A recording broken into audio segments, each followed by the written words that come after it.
I'm going to put a disclaimer here. All names in the following will be pseudonyms, and I will not be disclosing the company I work for. Though I have asked those related to this story if they were comfortable with me finally disclosing the following events. I do not want to bring anyone else further into this. Thank you. Legends have been told in many ways. There are the ancient myths, the mysteries, and the stories that can send a shiver up anyone's spine. Of course, many of these tales originate from ancient anecdotes passed down through generations and recycled campfire tales used to torment younger audiences. But the following is not one of these stories. Please, do not ever think that the Camel Yellow is fake. I became a journalist in my early 20s. I graduated with a bachelor's degree in journalism from Syracuse University, and was so excited for everything to finally begin. My dream career was just ahead of me. I was comfortable financially, and my new job gave me opportunities I couldn't even dream of.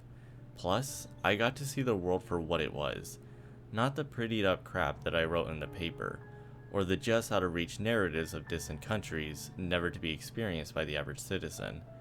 Everything that wasn't familiar almost felt fictional, which was what made me most excited about being in the media. I got to travel to any country I wanted, and thus I was able to make what was previously fiction into reality. I never stayed in one country too long, and because of this, I was able to visit most of the world before I was 30. I covered the stories that no one else would, and quickly became the go-to guy for questions about horrifying places and disturbing events. It was taxing, I will admit, but it was my passion. Upon my arrival back in New York, following a long, excruciating assignment in the mysterious Kokor Islands of Cambodia, I was looking forward to my well-deserved break from the hauntings, and the exhaustion that came along with jet lag. I stepped into my stale apartment, alone, drained, and ready to sleep for an uninterrupted and unforeseen amount of time. That was before my phone rang. It was Michael Lewis, the head reporter, and my boss. We did the casual back and forth about my travels before Lewis addressed the reason he called. "I was hoping to catch you at the airport, kid," he began. "So listen, you know Greece, right? I mean, you've been there before and liked it enough. So I'm sending you back. We've heard reports of this story about the Grinner or something, and it sounds right up your alley." Michael paused again. This time I spoke up. Yeah, sure. Hey, listen, Mr. Lewis. I really can't do much of anything right now. Can we push it until next week?" I figured that was a pretty plausible request. It wasn't like he was the one running around from different countries and having to endure all the physical effects. The response warranted a sigh from me. "Yeah, sure, kid. Does Tuesday work for ya?" I rolled my eyes. "Yeah, whatever," I confirmed rather unprofessionally before he and I said our goodbyes. It was already Sunday when he called. I did not think about Greece or much of anything for the next day and a half. I slept for as long as my body would physically allow, and when I woke up, I began packing. Late on Monday, I received a plane ticket and approximately 500 euros. The typical protocol for my seedy boss. How he got the money, I never asked. I never wanted to. I just did as I was told. The more I think about it now, I can see how wrong the whole thing was. Now don't get me wrong here, I love Greece, so whenever I had the opportunity to visit, I always took it. I have a few ties in that country, so if I ever needed a place to stay, I was always welcome. I still am.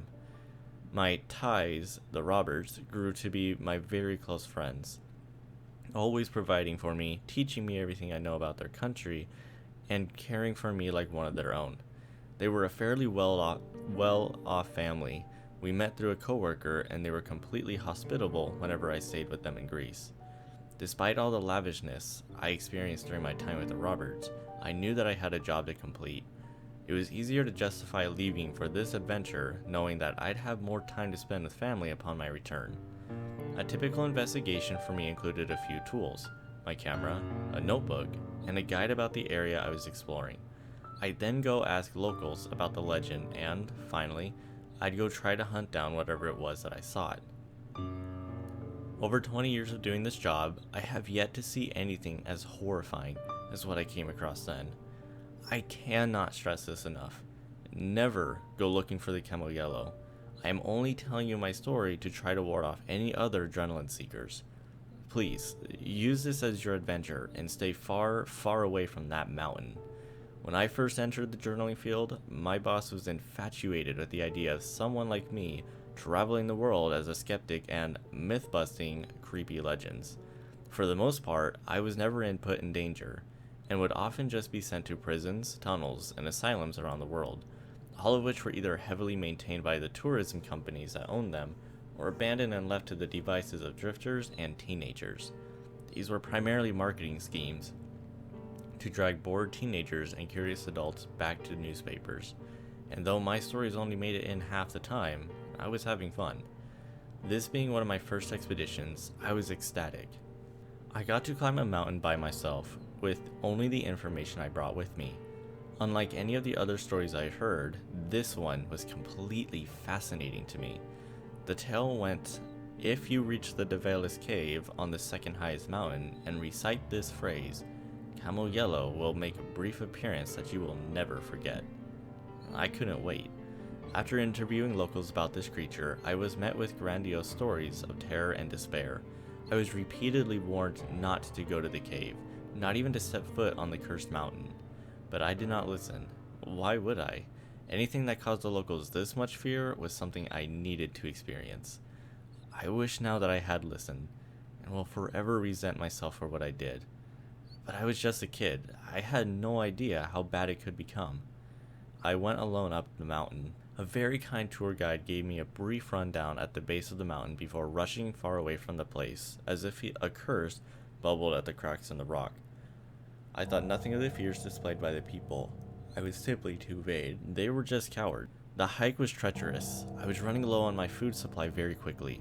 My water had vanished by the end of day 3, and I assumed that my death was going to be slow and painful, induced by natural factors and not mythical creatures. Fortunately though, the guides had told me that once I reached the Develis caves and recited the phrase, my greatest wishes would be granted, and that a large feast would be waiting for me. I really doubted it at the beginning, but the further I inclined, the more I wanted to believe it was true. By the end of the 4th day, I had reached the climax of my journey, the great cave that I was destined at the beginning of the journey to approach, and there it was.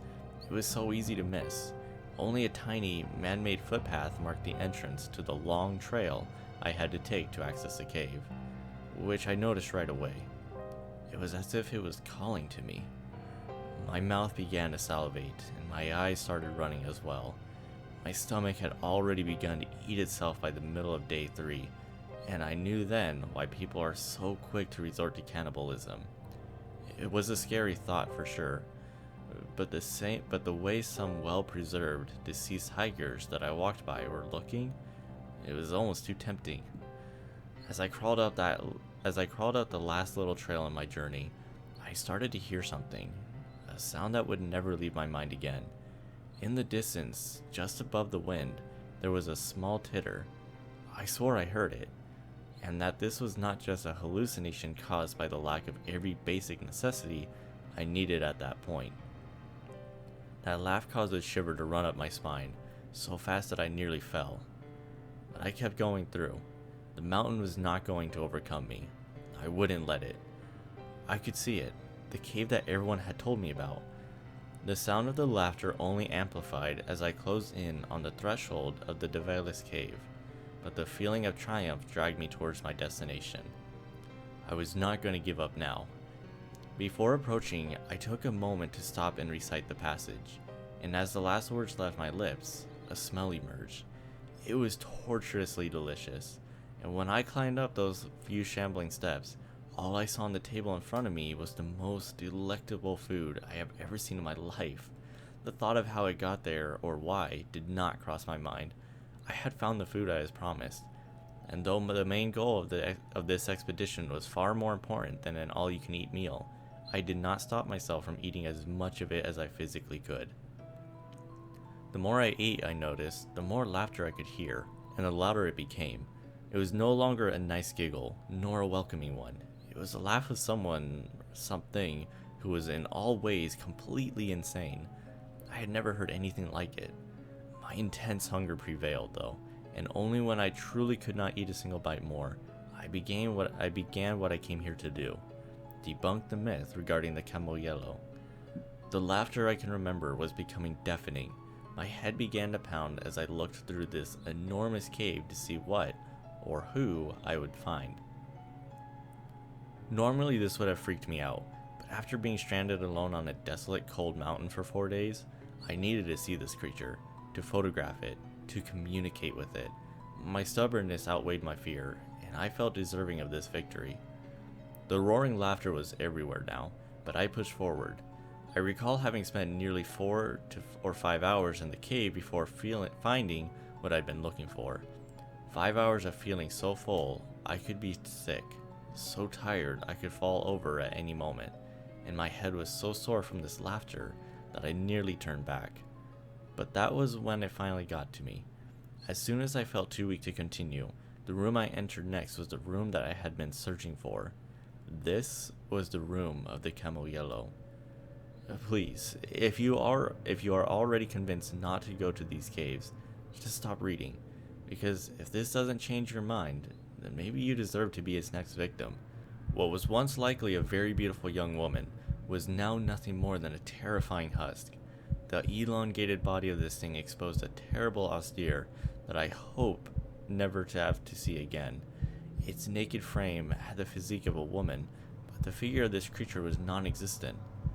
Its breasts had been torn off and discarded somewhere in the rotten-smelling room, and the hands of this thing were fingerless, bound tightly with knives protruding from the cavities of its knuckles.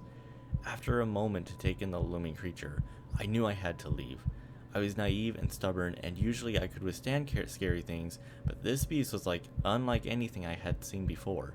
My decision was confirmed when I caught sight of its terrible face. A face that could not have been replicated by anyone in fear of death just from the sight. The eyes were hollowed out, leaving only 2 black holes with the decaying sclera dangling from the empty sockets in place. The nose, well, there was no nose at all. It looked like this creature was completely without such a feature. It was wrong to look at, but that mouth, that freaking mouth, still haunts my dreams every night. The phrase smiling from ear to ear would be an understatement for this creature. Its mouth was pinned to the side of its head by corroded safety pins. There were no lips, just a giant depression in its face, pinned up to appear smiling. The skin around this makeshift maw was creased and rotted. Inside hid countless rows of razor-sharp, blood-stained teeth, fragments of skin and bone hanging from between certain teeth. That was all I allowed myself to take in before turning around and running back, but it saw me.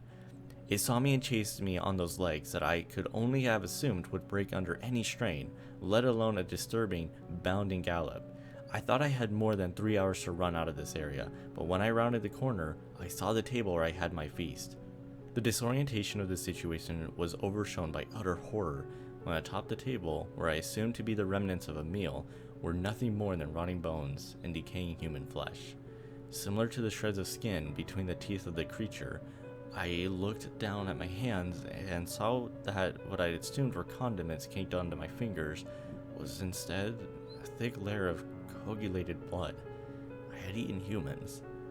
Forgetting that I had to escape, I began to yell and sob, gagging as soon as my body could react to what was happening. The creature was still behind me, and was approaching fast. Before I had time to start running to the door that was not even 2 feet away, I fell and the camel yellow landed on top of me. I thought this was going to be my death, and sometimes I wish it was. I assumed that I was going to end up on the table of meat and death, just like the people I had eaten. The creature loomed over me, its mouth curled up into a smile, the laughter ceasing for a moment. Licking at its rotted lips, it leaned down, and through a deep, gargled tone, the creature was able to mutter 4 words. Words that, at the time, instilled in me a primal fear, and that would soon make much more sense.